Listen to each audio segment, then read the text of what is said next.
ಏನಪ್ಪ ಸ್ವಾಮಿ ವಾಕ್ಯ ಕೇಳ್ತಾನೆ ಇವನು ಒಬ್ಬ ಮತ್ತು ಜ್ಞಾಪನ ಮಾಡಿತಾರೆ ಇವತ್ತು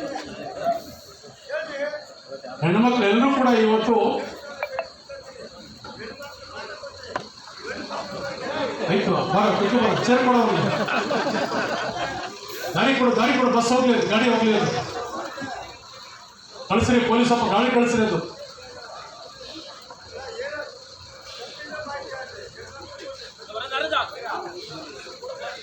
ಗಾಡಿ ಕಳಿಸೋ ಮುಂದೆ ಗಾಡಿ ಕಳಿಸೋದು ಇವತ್ತು ನುಡಿದಂತೆ ನಮ್ಮ ಸರ್ಕಾರ ಇವತ್ತು ನಡೀತಾ ಇದೆ. ಇವತ್ತು 2ನೇ ಗ್ಯಾರಂಟಿ 200 ಯೂನಿಟ್ ನಿಮ್ಗೆಲ್ಲರೂ ಕೂಡ ಉಚಿತವಾಗಿ ಕರೆಂಟನ್ನ ಕೊಡ್ತೀವಿ ಅಂತ ಹೇಳಿದ್ರು. ಯಾರ್ಯಾರು ಬಡವರು 200 ಯೂನಿಟ್ ಒಳಗಡೆ ಬಳಸ್ತಾ ಇದ್ರು ಅವರೆಲ್ಲ 1 ವರ್ಷದ ಆವರೇಜ್ ಅನ್ನ ತಕೊಂಡು ಎಲ್ರಿಗೂ ಕೂಡ ಇವತ್ತು ಉಚಿತವಾಗಿ ನೀವೆಲ್ಲರೂ ಕೂಡ ಕರೆಂಟ್ ನೀವೆಲ್ಲರೂ ಕೂಡ ಬಳಸ್ತಾ ಇದ್ರಿ. ನಮಗೆ ಗೊತ್ತಾಗ್ತಾನೆ ಇರಲಿಲ್ಲ 800, 1000, 1600, 2000 ಬಿಲ್ ಬಂದ್ಬಿಡ್ತಾ ಇತ್ತು. ನಾವೆಲ್ಲರೂ ಕೂಡ ಸಾಲನೋ ಸೋಲಾನೋ ಚೀಟಿನೋ ಏನೋ ಹಾಕಿ ನಾವೆಲ್ಲರೂ ಕೂಡ ಬಿಲ್ಲನ್ನ ಕಟ್ತಾ ಇದ್ದೋ. ಇವತ್ತು ಯಾರು ಕೂಡ ಆತಂಕ ಪಡುವಂತ ಅವಶ್ಯಕತೆ ಇಲ್ಲ. ಇವತ್ತು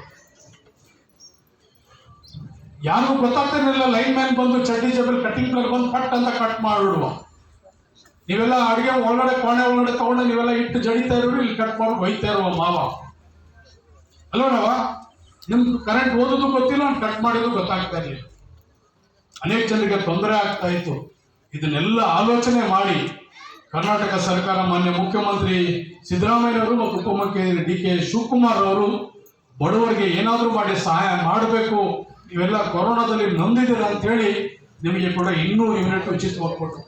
ಇವತ್ತು ನಿಮ್ಮ ಪರವಾಗಿ ಸರ್ಕಾರಕ್ಕೆ ಇವತ್ತು ದುಡ್ಡು ಕಟ್ತಾ ಇದ್ದಾರೆ. ಇವತ್ತು ಗೌರವ ಸರ್ಕಾರ ಇವತ್ತು ನಿಮ್ಮ ಪರವಾಗಿ ಎಷ್ಟು ಕಟ್ತಾ ಇದ್ದಾರೆ ಗ್ಯಾರಂಟಿ ಅಧ್ಯಕ್ಷರೇ?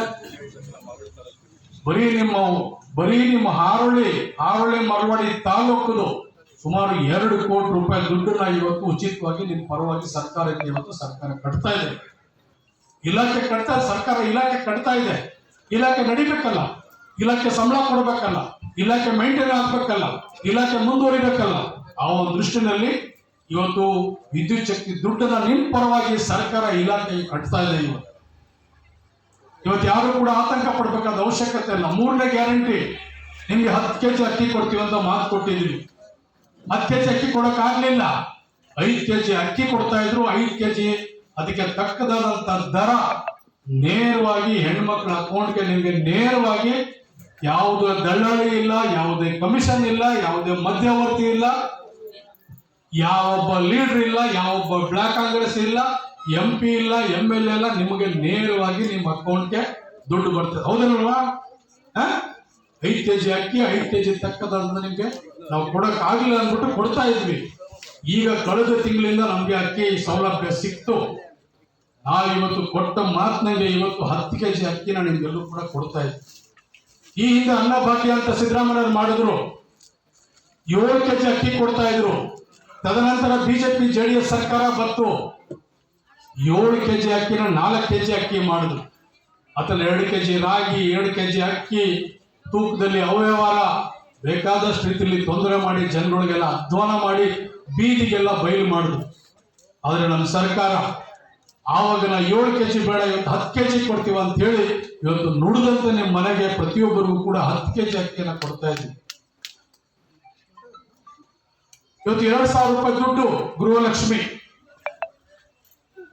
ಆ 2,000 ರೂಪಾಯಿ ದುಡ್ಡು ಇವತ್ತು ಇಡೀ ರಾಜ್ಯದ ಎಲ್ಲ ಮನೆಯ ಯಜಮಾನಿಗೆ ಇವತ್ತು 2,000 ರೂಪಾಯಿ ನೇರವಾಗಿ, ಯಾವುದೇ ದಳ್ಳಾಳಿ ಇಲ್ಲ, ಯಾವುದೇ ಕಮಿಷನ್ ಇಲ್ಲ, ಯಾವುದೇ ಮಧ್ಯವರ್ತಿ ಇಲ್ಲ, ಯಾವ ಪೋಸ್ಟ್ ಮ್ಯಾನು ಇಲ್ಲ, ಯಾವ ಬ್ಯಾಂಕು ಇಲ್ಲ, ನಿಮ್ಮ ಅಕೌಂಟ್ಗೆ ನೇರವಾಗಿ 2,000 ರೂಪಾಯಿ ದುಡ್ಡು ಬರ್ತಾ ಇದೆ. ಇಡೀ ದೇಶದಲ್ಲಿ ಯಾವ ಸರ್ಕಾರವೂ ಮಾಡಿಲ್ಲ. ತಮಿಳುನಾಡು ಸರ್ಕಾರ ಇಲ್ಲ, ಆಂಧ್ರ ಸರ್ಕಾರ ಇಲ್ಲ, ಹಿಮಾಚಲ್ ಪ್ರದೇಶ ಸರ್ಕಾರ ಇಲ್ಲ, ಒರಿಸ್ಸಾ ಸರ್ಕಾರದಲ್ಲಿ ಇಲ್ಲ, ಛತ್ತೀಸ್ಗಢದಲ್ಲಿ ಇಲ್ಲ, ಮಹಾರಾಷ್ಟ್ರದಲ್ಲಿ ಇಲ್ಲ, ಕಾಶ್ಮೀರದಲ್ಲಿ ಇಲ್ಲ, ಎಲ್ಲೂ ಇಲ್ಲ. ಇದೇನಾದ್ರೂ 2,000 ರೂಪಾಯಿ ದುಡ್ಡು ಇಡೀ ದೇಶದಲ್ಲಿ ಎಲ್ಲಿ ಕೊಡ್ತಾ ಇದ್ದಾರೆ ಅಂತ ಹೇಳಿದ್ರೆ ಅದು ನಿಮಗೆ ನಮ್ಮ ಕರ್ನಾಟಕ ಸರ್ಕಾರ, ಕರ್ನಾಟಕದಲ್ಲಿ ಮಾನ್ಯ ಮುಖ್ಯಮಂತ್ರಿ ಸಿದ್ದರಾಮಯ್ಯರು ಮತ್ತು ಉಪಮುಖ್ಯಮಂತ್ರಿ ಡಿ ಕೆ ಶಿವಕುಮಾರ್ ನೇತೃತ್ವದ ಸರ್ಕಾರ ಇವತ್ತು ಹೆಣ್ಣು ಮಕ್ಕಳಿಗೆ 2,000 ರೂಪಾಯಿ ನೇರವಾಗಿ ದುಡ್ಡು ಇವತ್ತು ಬರ್ತಾ ಇದೆ. 1 ವಾರ 10 ದಿವಸ ಡಿಲೇ ಆಗ್ಬೋದು ಅಷ್ಟೇ. ಆದ್ರೆ ಪ್ರಾಮಾಣಿಕವಾಗಿ ನುಡಿದಂತೆ ನಿಮ್ಗೆ 2,000 ರೂಪಾಯಿ ದುಡ್ಡನ್ನ ನಿಮ್ಮ ಅಕೌಂಟ್ಗೆ 2,000 ರೂಪಾಯಿ ದುಡ್ಡನ್ನ ಕೊಡ್ತಾ ಇದೆ. ಇನ್ನು ಯುವಕರಿಗೆ ನಿಮ್ಗೆ ಎಲ್ರಿಗೂ ಕೂಡ ಯುವ ನಿಧಿ ಕೊಡ್ತೀವಿ. ಸುಮಾರು 2 ಲಕ್ಷ ಮಕ್ಕಳು ಇವತ್ತು ಇಡೀ ರಾಜ್ಯದಲ್ಲಿ ಎನ್ರೋಲ್ಮೆಂಟ್ ಅನ್ನ ಮಾಡಿದ್ದಾರೆ. ಅವ್ರಿಗೆಲ್ಲರೂ ಕೂಡ ಇವತ್ತು ಡಿಗ್ರಿ ಮಾಡಿದಂಥವ್ರಿಗೆ 3,000 1,500 ರೂಪಾಯಿ ಡಿಪ್ಲೊಮಾ ಮಾಡಿದಂತ ಮಕ್ಕಳಿಗೆ ಇವತ್ತು ಅದನ್ನ ಕೊಡ್ತಾ ಇದೆ. ಹಿಂಗೆ ಅನೇಕ ರೀತಿಯಲ್ಲಿ ಸರ್ಕಾರ ಚಿಂತನೆಯನ್ನ ಮಾಡಿ 5 ಗ್ಯಾರಂಟಿನ ನಿಮ್ಮ ಮನೆ ಬಾಗಿಲಿಗೆ ಕೊಡೋ ರೀತಿಯಲ್ಲಿ ಇವತ್ತೆಲ್ಲರೂ ಕೂಡ ಕೆಲಸವನ್ನ ಇವತ್ತು ನಮ್ಮ ಸರ್ಕಾರ ಇಡೀ ದೇಶದಲ್ಲಿ ಯಾರೂ ಕೂಡ ಮಾಡದೇ ಇರುವಂತದ್ದು ನುಡಿದಂತೆ ಇವತ್ತು ನಮ್ಮ ಸರ್ಕಾರ ನೀವೆಲ್ಲರೂ ಕೂಡ 5 ಗ್ಯಾರಂಟಿನ ಕೊಡ್ತೀವಿ. ಅದಾದ ನಂತರ ತಮ್ಗೆಲ್ಲ ಗೊತ್ತಿದೆ, ಸುಮಾರು 25-30 ವರ್ಷಗಳಿಂದ ಎಲ್ಲರೂ ಕೂಡ ಬೇಕಾದಷ್ಟು ಜನ ಬಂದು ಪ್ರಧಾನಮಂತ್ರಿಗಳಾದ್ರು, ಮುಖ್ಯಮಂತ್ರಿಗಳಾದ್ರು, ಎಲ್ಲರೂ ಆದ್ರೂ ಇಲ್ಲಿ ಅಧಿಕಾರಗಳ ಬೇಕಾದಷ್ಟು ರೀತಿಯಲ್ಲಿ ಎಲ್ಲರೂ ಕೂಡ ಅಧಿಕಾರ ಕೊಟ್ರಿ, ಬೆವರು ಸುರಿಸಿದ್ರಿ, ಶ್ರಮ ಪಟ್ರಿ, ಹೋರಾಟ ಮಾಡಿದ್ರಿ, ಕೇಸ್ ಹಾಕ್ಸ್ಕೊಂಡ್ರಿ. ಯಾವತ್ತೂ ಕೂಡ ನಿಮ್ ಬಗ್ಗೆ ಚಿಂತನೆಯನ್ನ ಮಾಡಲಿಲ್ಲ. ಆದ್ರೆ ನಮ್ಮ ಸರ್ಕಾರ ನಿಮ್ ಬಗ್ಗೆ ಚಿಂತನೆ ಮಾಡಿ ಇವತ್ತು ಕೋಟಿ ಕೋಟಿ ರೂಪಾಯಿ ಇವತ್ತು ರಸ್ತೆ ಚರಂಡಿ ರಿಪೇರಿಗೆ ಇರ್ಬೋದು, ಇವತ್ತು ಅಂಗನವಾಡಿಗಳಿರ್ಬೋದು, ಶುದ್ಧ ನೀರು ಘಟಕ ಇರ್ಬೋದು, ಎಲ್ಲ ರೀತಿಯಲ್ಲೂ ಮೂಲಭೂತ ಸೌಕರ್ಯಗಳನ್ನ ಕೊಡಬೇಕಂತ ಹೇಳಿ ಇವತ್ತು ನಾವೆಲ್ಲರೂ ಕೂಡ ಸುಮಾರು ಈ ಪಂಚಾಯತಿ ವ್ಯಾಪ್ತಿನಲ್ಲಿ 6.5 ಕೋಟಿ ರೂಪಾಯಿ ಇವತ್ತು ನಾವೆಲ್ಲರೂ ಕೂಡ ಕೆಲಸಕ್ಕೆ ಚಾಲನೆಯನ್ನ ಕೊಡ್ತಾ ಇದ್ದೀವಿ. ಬರೀ ಈ ಪಂಚಾಯತಿಗೆ 6.5 ಕೋಟಿ ರೂಪಾಯಿ ನಾವೆಲ್ಲರೂ ಕೂಡ ಇವತ್ತು ಚಾಲನೆಯನ್ನ ಕೊಡ್ತಾ ಇದ್ದೀವಿ. ಇವತ್ತು ನಿಮ್ಗೆಲ್ಲರೂ ಕೂಡ 2024 ನಾವೆಲ್ಲರೂ ಕೂಡ ಸುಮಾರು ನಿಮ್ಗೆ ಮುಖ್ಯಮಂತ್ರಿಗಳು ನನಗೆ 20 ಕೋಟಿ ದುಡ್ಡು ಕೊಟ್ಟಿದ್ರು. 20 ಕೋಟಿ 20 ಪಂಚಾಯತ್ ಇದೆ, ಪ್ರತಿ ಪಂಚಾಯತಿ 1 ಕೋಟಿ ರೂಪಾಯಿ ದುಡ್ಡು ಕೊಟ್ಟಿದೆ. ಇವತ್ತು ತಾಲೂಕ್ ಪಂಚಾಯತಿ, ಜಿಲ್ಲಾ ಪಂಚಾಯತಿ ಗ್ರಾಂಟ್ ಇತ್ತು. ನಿಮ್ಮ ಪಂಚಾಯತಿಗೆ ಸುಮಾರು 40 ಲಕ್ಷ 50 ಲಕ್ಷ ರೂಪಾಯಿ ನಿಮ್ಗೆ ತಾಲೂಕ್ ಪಂಚಾಯತಿ, ಜಿಲ್ಲಾ ಪಂಚಾಯತಿ ಗ್ರಾಂಟ್ ಅನ್ನ ಕೊಟ್ಟಿದೆ. ನಿಮ್ಗೆ ಇವತ್ತು ಅಂಗನವಾಡಿ ಇವತ್ತು 14 ಲಕ್ಷ ರೂಪಾಯಿ ಒಂದು ಸಿಂಧ್ಯಾನಗರದಲ್ಲಿ ಒಂದು ಅಂಗನವಾಡಿಯನ್ನು ಕಟ್ಟಿದ್ದೀವಿ. ಇನ್ನೊಂದು ಅಂಗನವಾಡಿ ಗೊಲ್ಲಳಿನಲ್ಲಿ ಇವತ್ತು ಅಂಗನವಾಡಿಯನ್ನು ಕೊಟ್ಟಿದ್ದೀವಿ. ಇವತ್ತು ಡಿ ಕೆ ಸುರೇಶ್ ಅವರ ಕಳೆದ ವರ್ಷ ಅವ್ರು MP ಇದ್ದಾಗ ನನಗೆ 10 ಕೋಟಿ ರೂಪಾಯಿ ದುಡ್ಡು ಕೊಟ್ಟಿದ್ರು, ಎಲ್ಲೆಲ್ಲಿ ರಸ್ತೆ ಚರಂಡಿ ಮಾಡ್ಬೇಕಂತ ಹೇಳಿ. ಇಲ್ಲೂ ಕೂಡ ನಿಮಗೆ ಗೊಲ್ಲಳಿಗೆ 50 ಲಕ್ಷ ರೂಪಾಯಿ ದುಡ್ಡನ್ನ ಇವತ್ತು ಒಂದೇ ಊರಿಗೆ 50 ಲಕ್ಷ ಕೊಟ್ಟು, ನಿಮಗೆ ಕೊಟ್ಕೊಳ್ಳಗೆ 50 ಲಕ್ಷ ರೂಪಾಯಿ ದುಡ್ಡನ್ನ ಇವತ್ತು ಹಾಕಿದ್ದೀವಿ.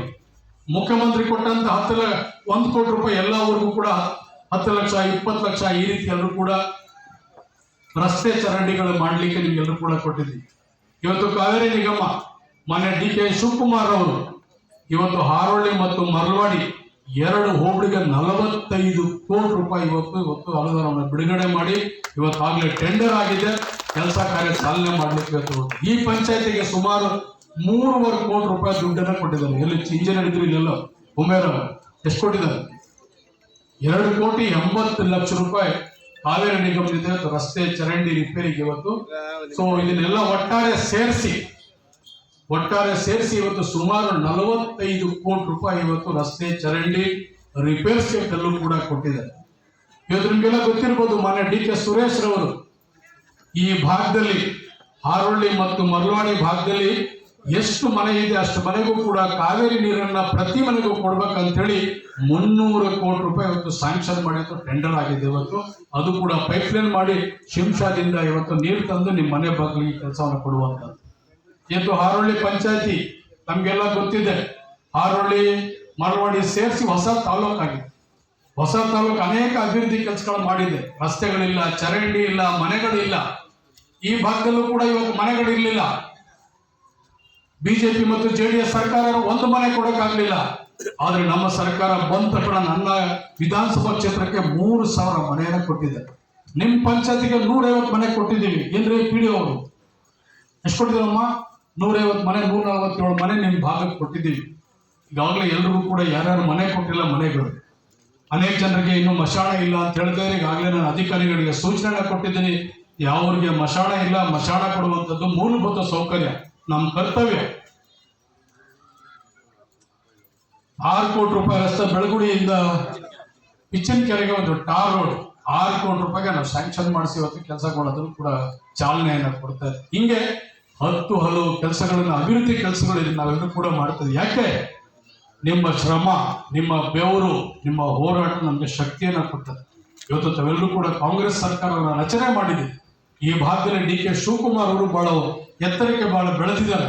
ನಿಮ್ಮ ಬಗ್ಗೆ ಚಿಂತನೆ ಮಾಡ್ತಾ ಇದ್ದಾರೆ. ನಿಮ್ಗೆ ಕುಡಿಯುವ ನೀರು ಕೊಡ್ಬೇಕಂತೇಳಿ 300 ಕೋಟಿ ರೂಪಾಯಿ ಯಾರು ಕೊಡಕ್ಕೆ ಆಗ ಸಾಧ್ಯನೇ ಇಲ್ಲ. ಇವತ್ತು 300 ಕೋಟಿ ರೂಪಾಯಿ ಹಾರೋಳ್ಳಿ ಬರವಣಿಗೆ ಕುಡಿಯುವ ನೀರಿಗೆ ಸ್ಯಾಂಕ್ಷನ್ ಮಾಡಿದ್ದಾರೆ. ನಿಮ್ಗೆ ಟಿ ಸಿಗಳು ನಿಮ್ಗೆಲ್ಲರೂ ಕೂಡ ನಮ್ಗೆ ಗೊತ್ತಿರ್ಬೋದು. ಅವರು ಪವರ್ ಮಿನಿಸ್ಟರ್ ಆಗಿದ್ರು. ಹೋದ್ಸಲ ಸರ್ಕಾರ ಇದ್ದಂಥ ಸಂದರ್ಭದಲ್ಲಿ ನಿಮಗೆ ಉಚಿತವಾಗಿ ಯಾರೂ ಕೂಡ ಚಿಂತನೆ ಮಾಡಲಿಲ್ಲ. ಪ್ರತಿಯೊಬ್ಬರು ಯಾರ್ಯಾರು IP ಸೆಟ್ ಇತ್ತೋ, ಪಂಪ್ ಸೆಟ್ ಇತ್ತೋ ಅವರೆಲ್ಲರೂ ಕೂಡ ಉಚಿತವಾಗಿ ಟಿ ಸಿಯನ್ನು ಕೊಟ್ಟಿದ್ದಾರೆ. ಇವತ್ತು ಒಂದು ಟಿ ಸಿ ತಗೋಬೇಕಂದ್ರೆ 2.5 ಲಕ್ಷ 3 ಲಕ್ಷ ರೂಪಾಯಿ. ಇವತ್ತು ಒಂದೇ ಒಂದು ರೂಪಾಯಿ ತಗೊಳ್ಳಿಲ್ಲ ಯಾರ ಹತ್ರನೂ. ಇವತ್ತು ನಿಮಗೆ ಗೊತ್ತೇ ಇಲ್ಲ ನಿಮ್ಮ ಹೊಲದಲ್ಲಿ ಟಿ ಸಿ ಯಾವ ರೀತಿ ಬಂತು ಅಂತ ಹೇಳಿ. ನೀವು ಅರ್ಜಿನೂ ಹಾಕೊಳ್ಳಿಲ್ಲ. ನೀವು ಯಾವ ಅಂತ ಅನ್ನೋದು ಅವ್ರು ಯಾರು ಕೇಳಲೂ ಇಲ್ಲ. ಉಚಿತವಾಗಿ ಅವ್ರಿಗೆ ಕೊಟ್ಟಂತ ಅವಕಾಶ, ಅವ್ರಿಗೆ ಸಿಕ್ತಂತ ಅವಕಾಶದಲ್ಲಿ ಅವರು ನಿಮ್ಮೆಲ್ಲರ ಬಗ್ಗೆ ಆಲೋಚನೆ ಮಾಡಿ ಈ ಜಿಲ್ಲೆಗೆ ಮಾತ್ರ, ಈ ಜಿಲ್ಲೆಯ ಜನರ ಬಗ್ಗೆ ಕಾಳಜಿ ಇಟ್ಟು ಅವರು ನಿಮಗೆ HVDS ನಿಮ್ಗೆಲ್ಲರೂ ಕೂಡ ಟಿ ಸಿಯನ್ನು ಕೊಟ್ಟೋದು ನೀವು ಯಾರು ಮರೆಯಕ್ಕೆ ಸಾಧ್ಯನೇ ಇಲ್ಲ. ಇವತ್ತು ಹಾಲಿನ ಬೆಲೆ ನಿಮ್ಗೆಲ್ಲರೂ ಕೂಡ ಈ ನೀರು ಬಾಟ್ಲು 20 ರೂಪಾಯಿ, ನಮ್ಮ ಹಾಲನ್ನು 30 ರೂಪಾಯಿ. ನೀರಿಗೆ 20 ರೂಪಾಯಿ ಕೊಡ್ತಿಲ್ಲ ಅಂತ ಹೇಳಿ ಅನೇಕ ಜನರು ಸಾಕಷ್ಟಿಂದ ಓಡಾಡ್ತಾರೆ. ಅದಕ್ಕೂ ಕೂಡ ಇವತ್ತು 4 ರೂಪಾಯಿ ಇವತ್ತು ಹಾಲಿನ ರೇಟನ್ನು ಇವತ್ತು ರೈತಾಪಿ ವರ್ಗದವರಿಗೆ ತಲುಪು ಕೂಡ ಮಾಡಿ. ಸೊ ಎಲ್ಲ ರೀತಿಯಲ್ಲೂ ಕೂಡ ಆಲೋಚನೆ ಮಾಡಿ. ನೀವು ಕೊರೋನಾ ಸಂದರ್ಭ ನೀವೆಲ್ಲರೂ ಕೂಡ ಜ್ಞಾಪಕ ಮಾಡಿಕೊಳ್ಳಿ. ಸ್ವಲ್ಪ ಹಿಂದಕ್ಕೆ ಹೋಗಿ, 2-3 ವರ್ಷದಿಂದ ನಾವೆಲ್ಲ ಕೊರೋನಾದ ತಗಲಾಕೊಂಡಿದ್ದೋ ನಾವೆಲ್ಲೂ ಕೂಡ. ಎಂಥ ಕೆಟ್ಟ ಕಾಲ. ತಂದೆ ಸತ್ರೆ ತಾಯಿ ಇಲ್ಲ, ತಾಯಿ ಸತ್ರೆ ಮಕ್ಕಳಿಲ್ಲ, ಮಕ್ಕಳು ಸತ್ರೆ ಯಾರು ವಾರಿಸ್ತಾರೇ ಇಲ್ಲ, ಯಾರು ಮುಟ್ಟತ್ತೇ ಇಲ್ಲ, ಯಾರು ನೋಡ್ತಾರೇ ಇರಲಿಲ್ಲ, ಆಸ್ಪತ್ರೆಗೆ ಅಡ್ಮಿಷನ್ ಮಾಡೋರಿಲ್ಲ, ಔಷಧಿ ಕೊಡೋರಿಲ್ಲ. ನಮ್ಗೆ ಆ ಸಂದರ್ಭದಲ್ಲಿ ಅಧಿಕಾರ ಇರಲಿಲ್ಲ. ನಮ್ಗೆ ಇದ್ದದ್ದು ಒಂದೇ ಜೀವ, ಯಾರು ಡಿ ಕೆ ಸುರೇಶ್ ಸಾಹೇಬ್ರ ಅಧಿಕಾರದಲ್ಲಿದ್ದು ಅವ್ರು MP ಆಗಿ. ಅಂಥ ಸಂದರ್ಭದಲ್ಲಿ ಅವರ ನೇತೃತ್ವದಲ್ಲಿ, ಡಿ ಕೆ ಸುರೇಶ್ ಅವರ ನೇತೃತ್ವದಲ್ಲಿ ನಾವೆಲ್ಲರೂ ಕೂಡ ಪ್ರತಿ ಮನೆಗೂ ನಾವು ಬಂದಿದ್ದೀವಿ. ನಿಮಗೆ ಮಾಸ್ಕ್ ಕೊಟ್ಟಿದ್ದೀವಿ, ಸ್ಯಾನಿಟೈಸರ್ ಕೊಟ್ಟಿದ್ದೀವಿ, ತರಕಾರಿ ಕೊಟ್ಟಿದ್ದೀವಿ, ಫುಡ್ ಕಿಟ್ ಕೊಟ್ಟಿದ್ದೀವಿ. ಯಾರಿಗೆ ಅಡ್ಮಿಷನ್ ಮಾಡಬೇಕು ಹಾಸ್ಪಿಟಲ್ಗೆ ಅಡ್ಮಿಷನ್ ಮಾಡಿದ್ದೀವಿ, ಡಿಸ್ಚಾರ್ಜ್ ಮಾಡಿದ್ದೀವಿ. ಕೆಲವು ಸಂದರ್ಭದಲ್ಲಿ ಹೆಣನ ಎತ್ಕೊಂಡು ಹೋಗ್ಬಿಟ್ಟು ಮಶಾಣದಲ್ಲಿ ಸಂಸ್ಕರಣ ಕೂಡ ನಾವು ಮಾಡಿ ಹೆಣ ಎತ್ಕೊಂಡು ಹೋಗಿದ್ದೀವಿ. ಈ ಹೆಗಲೇ ಸಾಕ್ಷಿ, ಭಗವಂತನೇ ಸಾಕ್ಷಿ. ನೀವೆಲ್ಲರೂ ಕೂಡ ದೇವಸ್ಥಾನ ಎದುರಿಗೆ ಕೂತಿದ್ದೀರಿ. ನಾವು ಮಶಾಣಕ್ಕೆ ಹೆಗಲು ಕೊಟ್ಟು ನಾವೆಲ್ಲರೂ ಕೂಡ ಸಂಸ್ಕಾರನ ಮಾಡಿದ್ವಿ. ನಿಮ್ಗೆಲ್ಲ ಗೊತ್ತು, ಕೇಂದ್ರ ಸರ್ಕಾರದ ಸುರೇಶ್ ಅಂಗಡಿ ಅಂದ್ಬಿಟ್ಟು ಅವರು ಮಂತ್ರಿಗಳಿದ್ರು, ಸೆಂಟ್ರಲ್ ಗೌರ್ಮೆಂಟ್ ಮಂತ್ರಿ ಇದ್ರು. ಇದೇ ನರೇಂದ್ರ ಮೋದಿ ಅವರ ಅಧಿಕಾರದಲ್ಲಿ ಅವರು ಕೇಂದ್ರದ ಮಂತ್ರಿ ಆಗಿದ್ರು. ಕೊರೋನಾದಲ್ಲಿ ತೀರೋಗ್ಬಿಟ್ರು. ಯಾವ ರೀತಿ ಮಣ್ಣು ಮಾಡಿದ್ರು ನೀವು ಯಾರು ಊಹಿಸಕ್ಕೆ ಸಾಧ್ಯ ಇಲ್ಲ, ನೀವು ಯಾರು ಮರೆಯೋಕ್ಕೆ ಸಾಧ್ಯ ಇಲ್ಲ. JCB ಗುಂಡಿ ಬಗ್ಬಿಟ್ಟು JCB ಬಗೆಟಲ್ಲಿ ಅವ್ರ ಹೆಣನ ತಳ್ಬಿಟ್ರು. ನೀವು ಟಿವಿಲೆಲ್ಲ ನೋಡಿರ್ಬೋದು. ಯಾರಿಗೆ ಕೇಂದ್ರ ಮಂತ್ರಿಗೆ ನಮ್ದು ನಿಮ್ದು ಯಾವ ಲೆಕ್ಕ ಇಲ್ಲ. ಅಂತ ಕೆಟ್ಟ ಕಾಯಿಲೆ ಇತ್ತು.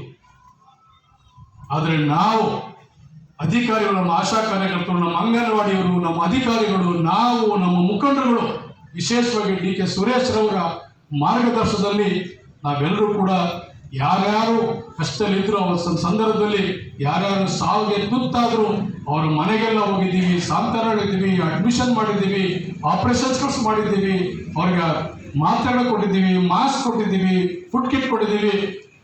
ನಾವೆಲ್ಲರೂ ಕೂಡ ನಿಮಗೆ ಊಟ ಒತ್ತಿದ್ದೀವಿ.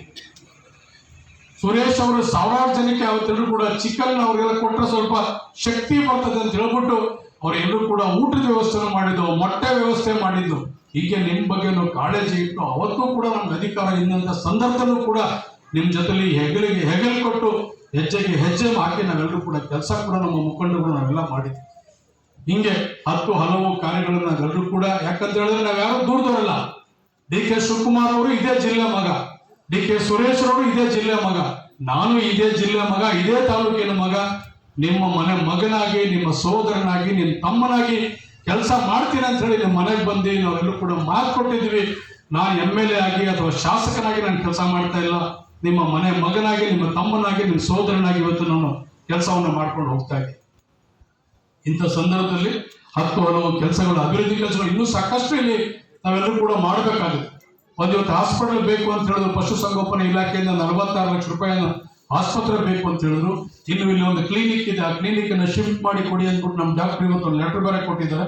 ಆ ಜಾಗಕ್ಕೆ ನಾನು ನಮ್ಮ ಅಧಿಕಾರಿಗಳಿಗೆ ಹೇಳ್ತಾ ಇದ್ದೀನಿ, ಒಂದು ಜಾಗವನ್ನು ಹುಡುಕಿಯವರಿಗೆ ಗೋಮಾಳ ಜಾಗ ಇಲ್ಲೇ ಒಂದು ಜಾಗವನ್ನು ಇಲ್ಲೇ ವ್ಯವಸ್ಥೆ ಮಾಡಿ ಒಂದು ಕ್ಲಿನಿಕ್ ಬೇಕು. ನಮ್ಗೆ ಆರೋಗ್ಯ ನೋಡ್ಬೇಕಾದ್ರೆ ವಯಸ್ಸಾದಂಥವ್ರಿಗೆ ನಾವೆಲ್ಲರೂ ಕೂಡ ಮಾಡ್ಬೇಕಂದ್ರೆ ಅದಕ್ಕೂ ಕೂಡ ನಾವು ಸೈಟ್ ಅನ್ನ ವ್ಯವಸ್ಥೆ ಮಾಡಿ, ಸೊ ಹೀಗೆ ಎಲ್ಲ ರೀತಿಯಲ್ಲೂ ಕೂಡ ನಾವು ಮೂಲಭೂತ ಸೌಕರ್ಯ ಇರ್ಬೋದು, ಅಭಿವೃದ್ಧಿ ಕೆಲಸಗಳಿರ್ಬೋದು, ನಿಮ್ಮ ಬಗ್ಗೆ ಕಾಳಜಿ ಇರ್ಬೋದು, ನಿಮ್ಮ ಮಕ್ಕಳ ಬಗ್ಗೆ ನಾವೆಲ್ಲರೂ ಕೂಡ ಕಾಳಜಿ ಇದ್ದು ಉದ್ಯೋಗ ಮೇಳವನ್ನು ಬಹಳ ಅದ್ದೂರಿಯಾಗಿ ಮಾಡ್ಬೇಕಂತ ಹೇಳಿ ಈಗಾಗಲೇ ಸಾಕಷ್ಟು ಫ್ಯಾಕ್ಟರಿಗಳಿಗೆ, ಫ್ಯಾಕ್ಟರಿ ಸಂಸ್ಥಾಪಕರಿಗೆ ನಾವೆಲ್ಲರೂ ಕೂಡ ಮಾತಾಡ್ತಾ ಇದ್ದೀವಿ.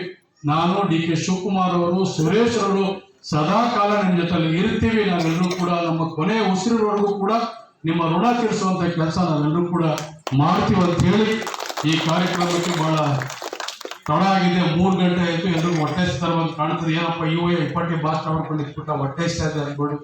ಇದು ನಮ್ಮ ಕರ್ತವ್ಯ, ಇದು ನಮ್ಮ ಕರ್ತವ್ಯ. ಅನೇಕ ರೀತಿಯಲ್ಲಿ ಇನ್ನೂ ಈ ಪಂಚಾಯತಿ ಬಹಳ ಹಿಂದುಳಿದಿದೆ. ನಾನು ಪಂಚಾಯತಿ ಅಧಿಕಾರಿಗಳು ಹೇಳ್ತಾ ಇದ್ದೀನಿ, ಪಂಚಾಯತಿ ಬೇರೆಯವ್ರಿಗೂ ಹೇಳ್ತಾ ಇದ್ದೀನಿ, ಇನ್ನು ಮೇಲೆ ಏನಾದ್ರು ಇದೇ ರೀತಿ ಏನಾದ್ರು ಮುಂದುವರೆದ್ರೆ ಇಲ್ಲಿ ಪಂಚಾಯತಿ ಅಂತೂ ಬೇರೆ ಕಡೆ ಶಿಫ್ಟ್ ಮಾಡಿಸ್ಬಿಟ್ಟು ಬೇರೆ ಕಡೆ ಬೇರೆ ಅಧಿಕಾರಿಗಳು ತಂದು ನಾವು ಸೂಪರ್ ಶೆಟ್ ಮಾಡಬೇಕಾಗ್ತದೆ. ದಯವಿಟ್ಟು ಆದಷ್ಟು ಬೇಗ ನೀವೆಲ್ಲ ಎಚ್ಚರಿಕೆ ತಗೊಂಡು ಪ್ರತಿ ಮನೆಗೆ ಹೋಗಿ ಸರ್ಕಾರದ ಸವಲತ್ತು ಏನಿದೆ ಏನೆಲ್ಲ ನಾವೆಲ್ಲರೂ ಕೂಡ ಎಲ್ಲರ ಮನೆಗೂ ಸಹಾಯ ಮಾಡ್ಬೋದು, ಯಾವ ರೀತಿ ನಾವು ಪಂಚಾಯತಿನ ನಡ್ಕೊಳ್ಬೇಕು ಸಾರ್ವಜನಿಕರ ಅಂತ ಹೇಳಿ ನೀವೆಲ್ಲ ಅರಿತುಕೊಂಡು ಎಚ್ಚರಿಕೆಯಿಂದ ಕೆಲಸ ಮಾಡಿದ್ರೆ ಮಾತ್ರ ನೀವೆಲ್ಲರೂ ಕೂಡ ನಾಳೆನೇ ದಿನ ಇಒ ಅವರು ಮತ್ತು PDO ಅವರು ನಮ್ಮ ಗೊಲ್ಲಡೆಯಲ್ಲಿ ಸಾಕಷ್ಟು ದಲಿತರಿಗೆಲ್ಲ ಹಕ್ಕುಪತ್ರಗಳು ಕೊಟ್ಟಿಲ್ಲ. ಸೊ ಅವ್ರಿಗೆಲ್ಲ ಹಕ್ಕುಪತ್ರ ಕೊಡುವಂಥದ್ದು, ಈ ಸೊತ್ತು ಮಾಡಿಕೊಡುವಂಥದ್ದು, ಇನ್ನು ಕೆಲವು ಮೂಲಭೂತ ಸೌಕರ್ಯ, ಕೆಲವು ಇನ್ನಷ್ಟು ಉಪಕ್ರಮಗಳನ್ನ ಕಂದಾಯ ಕ್ರಮ ಮಾಡುವಂತ ಕೆಲಸಕ್ಕೆ ಈಗಾಗಲೇ ಸರ್ಕಾರಕ್ಕೆಲ್ಲ ಕಳಿಸಿದೆ. ಸೊ ನಿಮಗೆ ಬಗರುಕುಂ ಸಾಗುವಳಿಯಲ್ಲಿ ಯಾರ್ಯಾರು ಅರ್ಜಿಗಳು ಹಾಕೊಂಡಿದ್ದೀರಿ, ನಮ್ಮನೆ 50, 53, 57ರಲ್ಲಿ ಸಾಧ್ಯವಾದಷ್ಟು ನನಗೆ ಭಗವಂತ ಎಷ್ಟು ನನಗೆ ಶಕ್ತಿ ಕೊಟ್ಟಿದ್ದೇನೆ ಅದರಲ್ಲಿ ತಮ್ಮೆಲ್ಲರೂ ಕೂಡ ಋಣ ತೀರಿಸುವಂತ ಕೆಲಸ ನಿಮಗೆ ಬಗರುಕುಂ ಸಾಗುವಳಿ ನಿಮಗೆ ಜಮೀನನ್ನು ಮಂಜೂರಾತಿ ಮಾಡುವ ಕೆಲಸವನ್ನು ಕೂಡ ನಾನು ಮಾಡ್ತೀನಿ ಅಂತ ಹೇಳಿ ಬಹಳ ತಡವಾಗಿ ತಾವೆಲ್ಲರೂ ಕೂಡ ತಡವಾದ್ರೂ ಕೂಡ ಹೆಚ್ಚಿನ ಸಂಖ್ಯೆ ತಾವೆಲ್ಲ ಬಂದು ಕಾರ್ಯಕ್ರಮನ ಯಶಸ್ವಿಯಾಗಿ ಮಾಡಿಕೊಟ್ಟಿದ್ದೀರಿ. ಮುಂದಕ್ಕೂ ಕೂಡ ಇನ್ನೂ ಅನೇಕ ಹಳ್ಳಿಗಳಿದೆ, ಇನ್ನೂ ಅಭಿವೃದ್ಧಿ ಕೆಲಸಗಳು, ಇನ್ನೂ ಚಾಲನೆಗಳ ನಾವು ಕಾಮಗಾರಿಗಳಿಗೆ ಚಾಲನೆಯನ್ನು ಕೊಡಬೇಕಾಗಿದೆ. ನಿಮ್ಮೆಲ್ಲರೂ ಕೂಡ ವಂದಿಸಿ ನನ್ನ ಮಾತನ್ನ ಮುಗಿಸ್ತೀನಿ. ಜೈ ಹಿಂದ್, ಜೈ ಕರ್ನಾಟಕ. ಇದುವರೆಗೂ